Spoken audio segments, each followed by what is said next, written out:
Voilà. Aujourd'hui, nous allons débattre sur un thème très important et surtout qui est un peu d'actualité. Et c'est surtout sur les bouteilles de gaz, ce qu'il faut éviter avec l'utilisation d'une bouteille de gaz. Cette formation sera présentée par moi-même.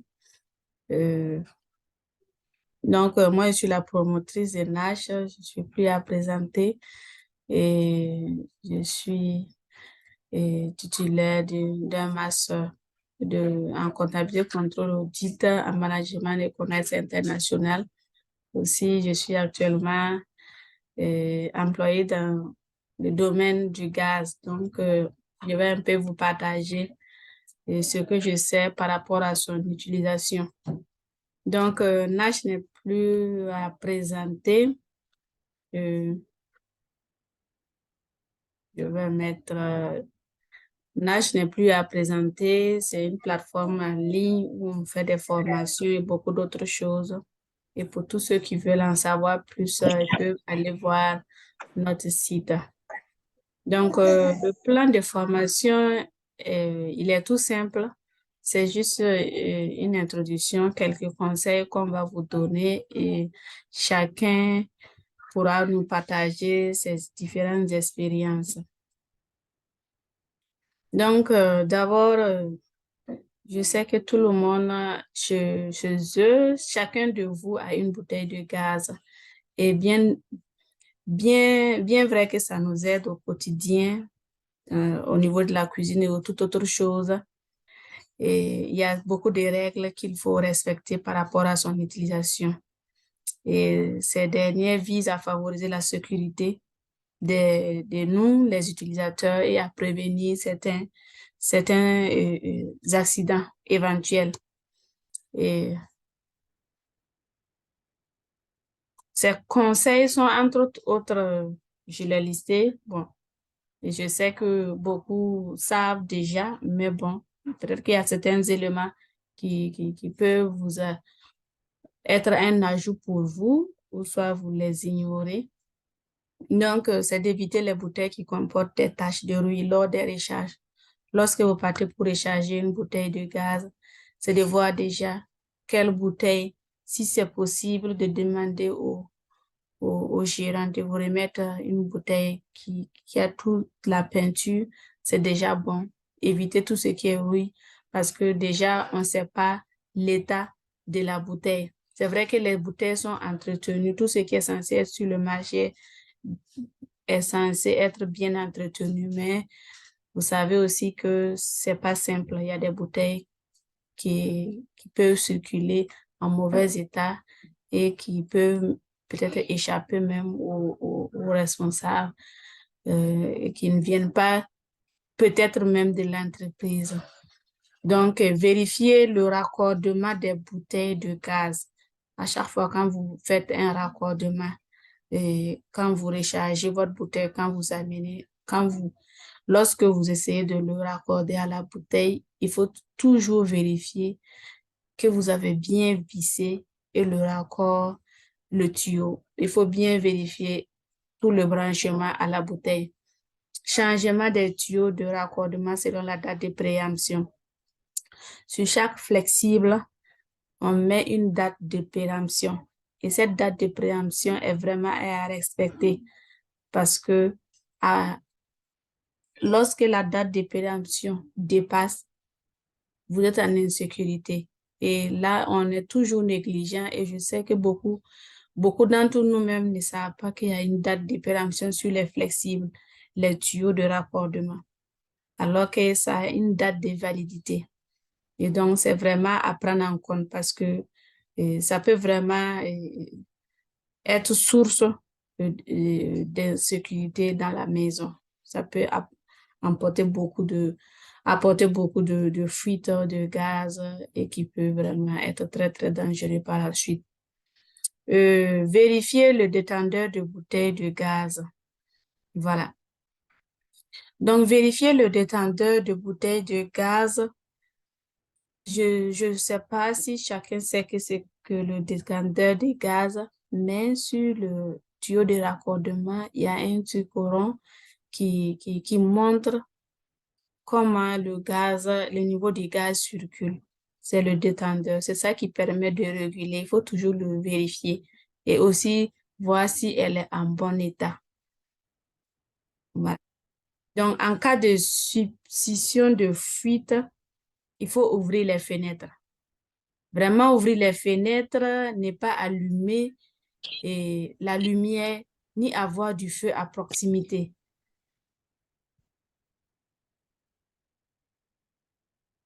Ça, ni avoir du feu à proximité parce que lorsqu'on a une fuite de gaz, la première des choses, c'est ouvrir tout pour que le gaz échappe et de prendre la bouteille de gaz, déposer dehors, ne même pas secouer. Il faut aller au grand dehors, pas dans la cour, au grand dehors, aller déposer la bouteille de gaz à ce niveau.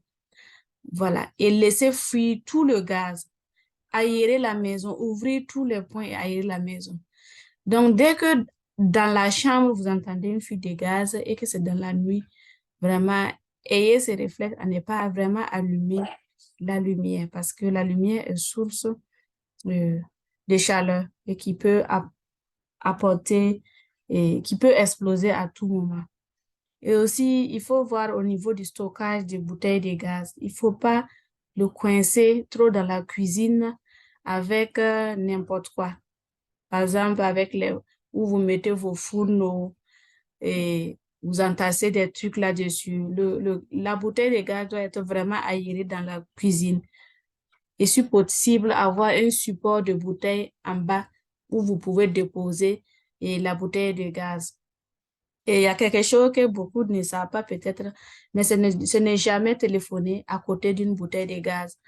Donc, quand vous cuisinez, que vous avez peu et que votre téléphone sonne, ayez le réflexe de toujours aller téléphoner dehors. Voilà. Et toujours laisser son téléphone dehors. Pour ceux qui ont leur bouteille et leur cuisine en même temps au salon, il faut toujours avoir ces réflexes-là. Donc, et toujours téléphoner loin des bouteilles de gaz lorsque vous avez allumé la bouteille, bien sûr. Sinon, si la bouteille est fermée, il n'y a pas de problème. Mais dès que le gaz est en marche, ne jamais téléphoner à côté. Nous les femmes surtout, souvent, on peut préparer un filmant et c'est la nouvelle recette. C'est vrai, c'est bien, mais c'est mieux de mettre en mode avion lorsque vous voulez filmer vos recettes, tout, pendant que le gaz marche. Donc, évitez le contact entre le charbon de bois et la bouteille de gaz. Voilà, votre gaz est en marche, le faitout est en marche et le charbon de bois aussi est à côté, tout est en marche. Ça, c'est très, très dangereux. Parce que quand la bouteille de gaz, il y aura une fuite, directement, il y a une source de chaleur qui est à côté et qui peut s'enflammer facilement. Ça, c'est vraiment à éviter. Donc, c'est mieux que s'il y a le charbon de bois dehors, la bouteille soit dans la cuisine ou soit vraiment les dissocier très loin. Et régulièrement nettoyer les brûleurs de la cuisinière si la flamme n'est pas bleue. Quand vous allumez votre cuisinière et que vous voyez que la flamme est jaune, déjà, ça veut dire que le gaz ne sort pas bien. Parce que quand le gaz sort, on n'a même pas besoin que ça sorte beaucoup. Le gaz, quand ça sort et que ça sort très bien, ça sort bleu dans le brûleur. Et quand ça sort bleu, même avec une petite intensité, déjà, c'est nécessaire, c'est déjà bon même pour la préparation. On n'a pas besoin d'enlever tout le volume. Dès que vous enlevez tout le volume pour que votre casserole puisse bouillir, c'est que vous avez un problème de brûleur, il faut le changer. Et le brûleur, il faut les petits des marchands ou marchands qui passent avec les brûleurs, il faut éviter d'acheter ces brûleurs-là parce que ce n'est généralement pas de bons brûleurs. Et toujours vous référencer à des personnes bien agréées pour acheter de bons brûleurs. Et les bons brûleurs, ça dure longtemps, ça peut durer plus d'une année sans vraiment rien, pas de noirceur là-dessus. Alors que si vous achetez de mauvais brûleurs, vous pouvez le changer chaque mois. Et ça peut être, si vous achetez un mauvais brûleur facilement, vous pouvez avoir des fuites parce que ces brûleurs, souvent, ne s'adaptent pas bien avec les joints de la bille et de la bouteille. Donc, il faut éviter d'acheter les mauvais brûleurs et surtout nettoyer après chaque cuisine vos brûleurs pour que le gaz puisse bien sortir. Et il y en a beaucoup, il y a beaucoup de conseils à donner, mais ce sont les plus importants comme ça. Et surtout, tenir les enfants éloignés des bouteilles de gaz et surtout de la cuisine. Parce que tout ce que nous faisons, vous savez, les enfants nous regardent et ils veulent le reproduire. Donc, je connais une histoire où il y a une dame qui allume chaque fois son faitout chaque matin pour chauffer l'eau. L'enfant de 3 ans, il regardait chaque fois sa maman faire. Et une fois, sa maman elle n'était pas là et son papa était couché. Et son papa devrait le déposer à l'école. Pendant que le papa dormait, le petit, il est descendu de son lit, s'est réveillé avant son papa et il a ouvert la bouteille de gaz comme sa maman le faisait. Et quand il a ouvert, il cherchait aussi l'allumette parce il voyait tout le temps sa maman le faire et il voulait imiter. Il a ouvert la bouteille de gaz, le gaz est sorti jusqu'à ça a pris toute la maison. Le monsieur était couché, il savait pas. Et lorsque le petit a retrouvé l'allumette, il a essayé d'allumer. Et dès que la flamme a pris, tout a explosé.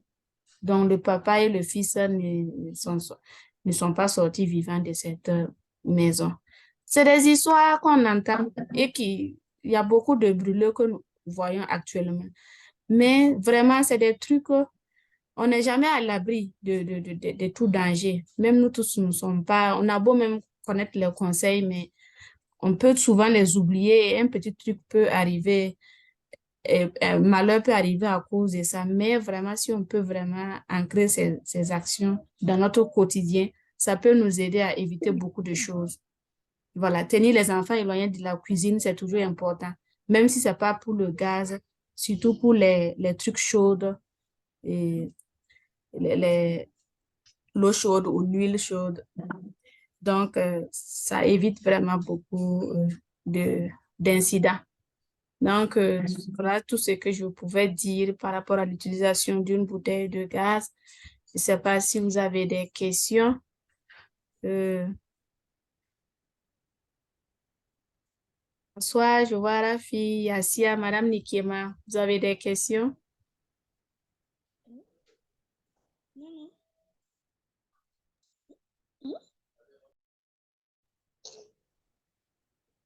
Non, non, on n'a pas de questions. Pas de questions. Tout est bon chez vous. Vous savez les consignes déjà par rapport à l'utilisation des bouteilles de gaz. Oui. Donc, ça, c'est parfait alors. Madame Nikema, Monsieur Ouedraogo, Yassia, Monsieur Tolandri. Bonsoir, Madame Nadine. Oui, bonsoir. Comment est-ce que vous allez? Ça va et chez vous? Ça va. D'accord. C'est vrai que j'ai pris le train en marche aujourd'hui, mais les OK. diapositives que j'ai déjà que j'ai suivies vraiment, il faut noter que c'est très, très intéressant. Maintenant, j'ai une question parce qu'actuellement, les gens, quand ils construisent, ils ont pratiquement tout ce qui est comme gaz, ils le mettent à l'extérieur, carrément même OK. de la cuisine. D'autres peuvent le mettre vraiment très loin et te renvoyer tout via un raccord directement au niveau de la cuisine. OK. Voilà. Maintenant, je ne sais pas si vous avez, quelle est votre appréciation par rapport à ça?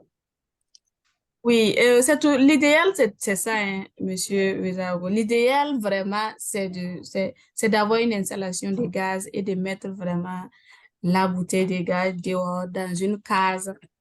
Voilà. Mais seulement que l'installation de, de, de, de, de la conduite de gaz n'est pas simple. C'est pas à donner à tout le monde. Donc, c'est ce qui fait que nous tous, on se débrouille avec les bouteilles. Parce que la bouteille de 6 kilos et de 12 est facilement, on le vole facilement en fait. Donc, on ne peut pas mettre carrément ces bouteilles dehors au risque de ne plus les retrouver. Mais les bouteilles qu'on met dehors, c'est les bouteilles les très grandes bouteilles, les bouteilles de 38 et 55. Et ça marche surtout quand on a des installations de gaz. Ça veut dire qu'on installe une conduite dehors, on place une conduite jusqu'à dans la cuisine. Et il suffit juste d'allumer et de fermer sans avoir à toucher au gaz. Et quand il y a une explosion, c'est carrément dehors. C'est l'idéal. J'espère que c'était votre question, Monsieur Yassia. Oui, c'est bien ça. Merci beaucoup pour l'éclairage. OK. Monsieur Ouedraogo Moussafa, vous avez une question? Non, mais je viens juste de la tête. Non. D'accord. Ok, moi j'ai une question. OK, vas-y. Voilà, de nos jours, on voit qu'il y a certaines femmes, elles ouvrent le gaz d'abord avant d'allumer, comment on appelle, avant d'allumer le briquet. Et vraiment, Merci, madame. merci. Je te conseille fortement cela. Puisque quand tu vois une femme qui a pas de questions à la maison, elle ouvre d'abord le gaz et ensuite allume le feu. OK. Et ça, c'est vraiment très dangereux. Donc, c'est ma préoccupation. Oui, et tu as tout à fait raison parce que c'est vraiment pas de conseiller. Et ça, pourquoi? Parce que on peut ouvrir la bouteille de gaz et dire qu'on va l'allumer. Et quand elle va ouvrir, elle veut allumer, et là, elle se rend compte que l'allumette, la première tige d'allumette n'a pas pris. Elle va ouvrir encore pour reprendre une autre brin d'allumette. Et tout ce temps, le gaz est en train de sortir. Et d'ici qu'elle va l'allumer, c'est des dégâts. Voilà. Et peut-être qu'elle peut ouvrir le gaz aussi et ouvrir son allumette, elle veut prendre les brindilles, elle se rend compte que c'est fini. Et peut-être elle ne va pas avoir le réflexe de fermer pour chercher notre boîte d'allumettes. Non, elle va être là à chercher le deuxième un peu dans le coin. Et quand elle revient pour allumer, c'est très dangereux. Et vraiment ça, nos femmes le font beaucoup, hein. C'est bien de le souligner, il y a beaucoup qui le font et qui le montrent encore aux filles de ménage qui les reproduisent. Donc, ça, c'est pas vraiment la bonne manière. Et il y a d'autres aussi qui secouent la bouteille pour voir est-ce que la bouteille, il en reste beaucoup. Sachez que nous, le secouer pour entendre ou bien pour savoir si la bouteille reste debout là, beaucoup, on ne peut pas le savoir. On n'a pas les moyens nécessaires pour le savoir juste en le secouant. Ça, c'est pas possible. Pour savoir si une bouteille de gaz est à moitié pleine ou c'était, il faut vraiment, quand le gaz va finir, on le sait, ça veut dire rien ne sort. C'est par ça qu'on peut savoir que le gaz est fini. Et le niveau du gaz, c'est en le pesant qu'on peut savoir, c'est pas en le secouant. Et lorsqu'on le secoue pendant que le gaz est en marche, ça, c'est très, très dangereux. Ça peut envoyer beaucoup d'autres choses désagréables.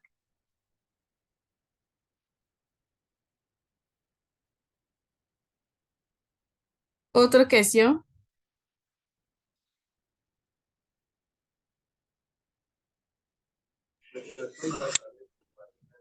Bonsoir. Oui, bonsoir. Vous m'entendez? Oui. Désolée, je viens d'arriver. J'ai écouté. D'accord. Mais la présentation, je n'ai pas bien suivi. OK. Je voulais Voilà, je suis venue tomber sur les bouteilles de gaz dans un magasin, dans un enclos. Mais et ceux qui n'ont pas les moyens de déposer leurs bouteilles dans les coins isolés? Voilà, les installations de gaz, c'est ça, oui. C'est ça, je disais que c'est pas vraiment donné à tout un chacun. Voilà, et c'est même pas toutes les entreprises qui vendent le gaz, qui font les installations de gaz. Donc, les installations de gaz, c'est un peu coûteux. Sinon, c'était l'idéal d'avoir sa bouteille de gaz dehors. Là, quand ça explose, on est vraiment à l'abri. Mais si on a les moyens, vraiment, il faut le faire. Et c'est mieux, on le fait chez soi. Quand tu es chez toi-même, tu as un chez soi et que tu as un peu de moyens, il faut juste demander à ce qu'on vous fasse un devis et qu'on installe la grande bouteille de gaz dehors. Et ça, même ça, on n'est toujours pas à l'abri parce que pour faire le tour, on a toujours besoin du fait-tout. C'est vrai que la grande bouteille est dehors dans une cage où ça vous produit et le gaz quand vous voulez, mais quand vous voulez faire le tour, ce n'est pas tout le monde qui utilise le fourneau, le charbon. Donc, il y a d'autres qui ont l'air fait tout aussi, qui sont dans la cuisine. Et ces fait tout aussi peut amener d'autres dégâts que vous évitez en mettant le gaz au grand dehors. Donc, l'idéal, c'est de suivre toujours quelques règles pour éviter beaucoup de désagréments. C'est d'essayer de suivre seulement. D'accord. Une autre question. En fait, souvent, là, tu as des bouteilles, là, genre, surtout les feux-tout. Tu veux chauffer de l'eau, tu déposes ta casserole et l'eau, là, se verse sur les bouchons, là. Là où il faut tourner, surtout les feux-tout, les têtes des feux-tout, là. Et c'est mouillé. Voilà, comme ça, là. Tu enlèves la tête, tu mets ça au soleil, tu essuies, ou bien tu laisses ça là-bas, tu vas essuyer, mais tu vas essayer de tenter, puisque tu veux que ce que tu veux faire là, tu veux continuer. Donc, du coup, tu vas essayer du coup de tenter, tu vas allumer ton briquet pour le chauffer les coins. Donc, tout ça aussi, c'est des risques. Ouais, alors ça c'est que vrai. tu n'as pas une autre bouteille, tu es dans l'urgence. L'histoire de bouteille, là, c'est pas facile. Hein. En tout cas, personne n'est à l'abri. Hein. Il faut essayer de tenter seulement ou bien il faut laisser carrément. Voilà, histoire de... C'est comme Oui, c'est comme tu le dis, quand ça arrive et que tu es dans la cuisine, l'eau verse sur le brûleur et ça s'éteint. C'est mieux de le fermer complètement et d'attendre un peu que que ça ne soit plus chaud, que ça se refroidisse. Lorsque ça s'est refroidi, on dévisse le brûleur et on part le laver avec, je ne sais pas, dans notre jargon, on dit que nerefou. Tu prends le nerefou et tu laves un peu les bords pour enlever tous les saletés qui ont bouché le trou où le gaz sort. Et lorsqu'on le fait maintenant, on nettoie avec une serviette, on dépose un peu à l'air libre pour que ça sèche et on revient visser. Là, au moins, le gaz va sortir normalement. Parce que si on prend juste un torchon et qu'on le nettoie comme ça, le gaz ne va pas sortir normalement. C'est quelques trous où le gaz peut sortir et ça peut te demander plus de gaz même que nécessaire. Parce que tu vas dire, ça ne sort pas beaucoup, hein, tu vas augmenter le volume. Et le gaz sort beaucoup. Finalement, on s'est dit non, même les bouteilles ne sont pas bien remplies. Déjà, mon gaz est fini. Alors que tu demandes plus de gaz qu'il n'en faut. Je ne sais pas si tu comprends. Oui, j'ai compris. Merci. Maintenant, je viens de rentrer dans les sujets là. Je viens de lire quelque chose vraiment qui me tique. On dit il faut éviter le contact avec le charbon entre le charbon de bois et la bouteille de gaz. En fait, très souvent, tu es il fait frais. Il fait frais dedans. Tu veux réchauffer la maison avec les housselons là. Donc, du coup, tu prends quelques braises de charbon, tu déposes sur la tête de ta bouteille de gaz, puis tu allumes pour que le charbon s'allume. Donc, ça, c'est dangereux, en fait. Alors là, ah bon? Ça a arrêté en même temps. Là, je dépose là-dessus et puis j'attends même, je pars même me toucher, puis je laisse ça là-bas. Et puis, je reviens en ce moment, trouver que non, ça a pris. Et maintenant, je mets le housselon là-dedans. Donc, tout ça, c'est dangereux. C'est très, très, très dangereux. C'est très dangereux parce que le gaz n'est pas fait pour être brûlé comme ça facilement et déjà même le charbon que vous avez déposé sur le brûleur, là, il y a quelques bouts de charbon qui sont en braise, hein, qui peuvent tomber même sur je sais pas, à terre ou bien sur le tuyau. Je me dis que c'est le faitout, hein, c'est pas la grande bouteille. C'est sur le Oui, les faitout deux. que vous le faites. Même, voilà, le faitout et aussi souvent, même ça, même la grande bouteille, comme Alors que la bouteille est vraiment éloignée, donc alors pour que les la grande bouteille, il y a des braises qui peuvent tomber sur les tuyaux de raccordement et qui peuvent le percer. Déjà même qui peuvent amener même des fuites.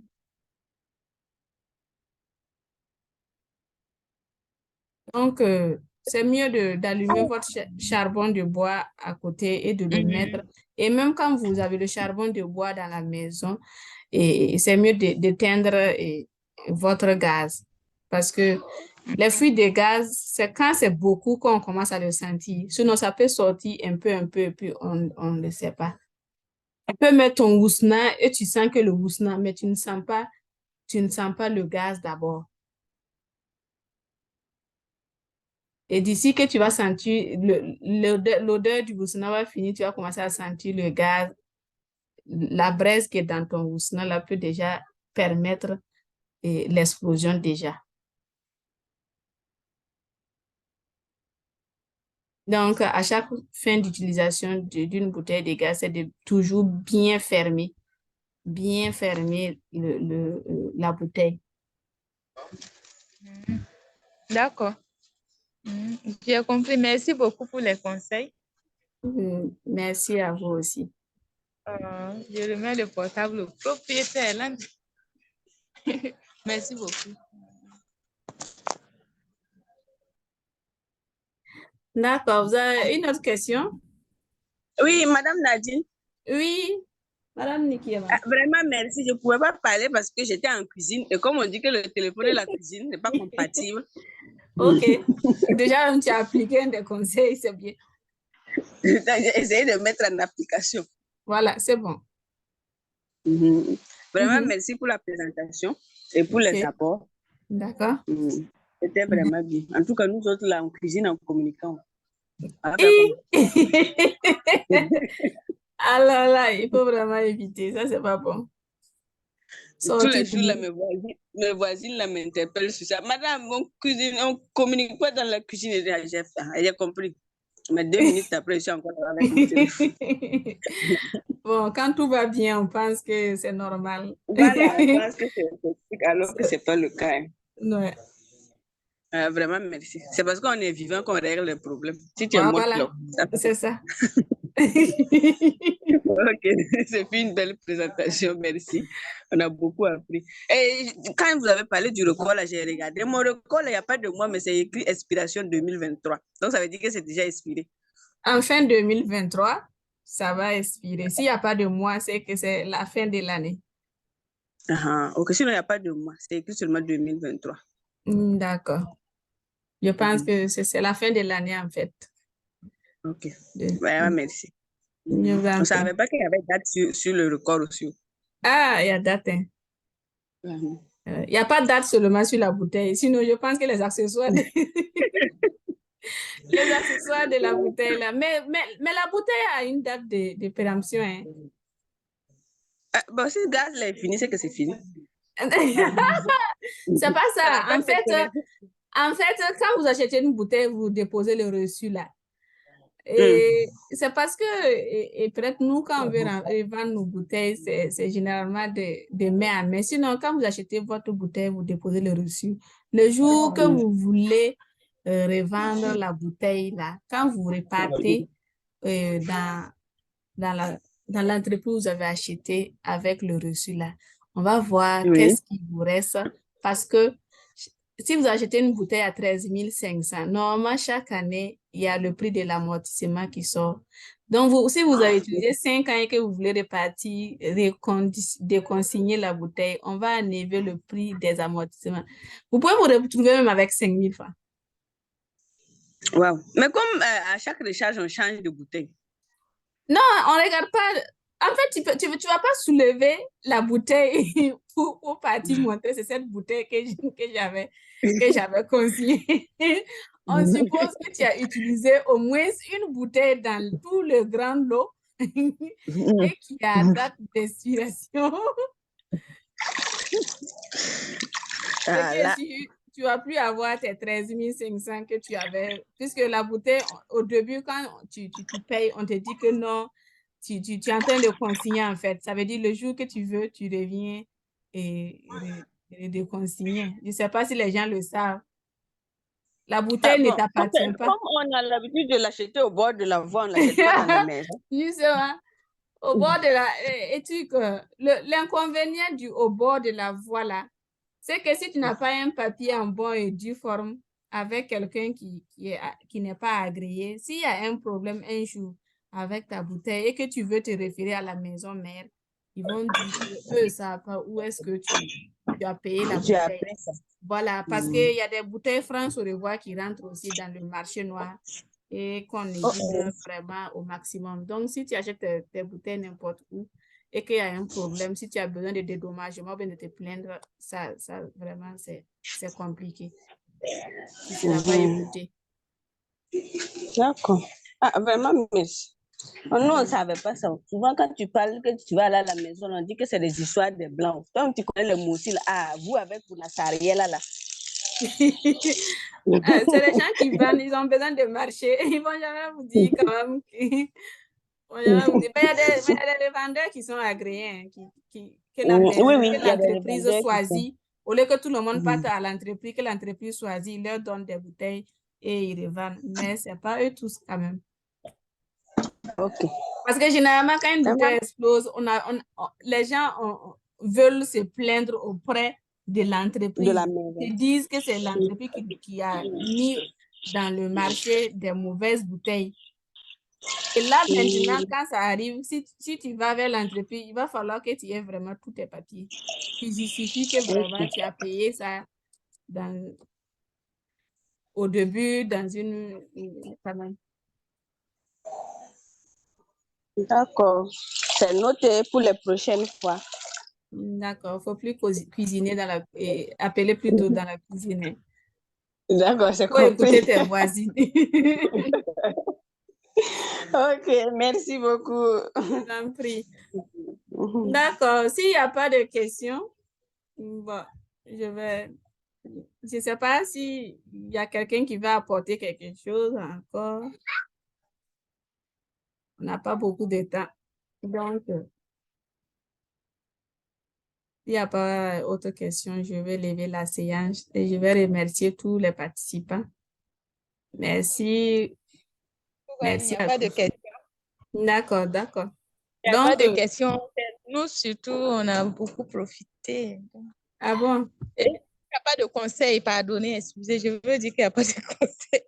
Mais nous, surtout, on a beaucoup profité avec les questions et les réponses que vous avez eu à nous donner. C'est bon. Je n'ai pas de Zoom sur mon... Hey, attends, je vais... Ok, d'accord. Donc, merci. Bonne soirée à vous tous. Et à dimanche prochain pour le prochain thème. Ok, merci beaucoup pour les conseils. Merci. Voilà, dimanche prochain. Voilà, et gros bisous. Dors bien. Merci bien. Dormez bien. Faut bien conjuguer. On va pas couper, Landry. Ils sont nombreux. Dors bien.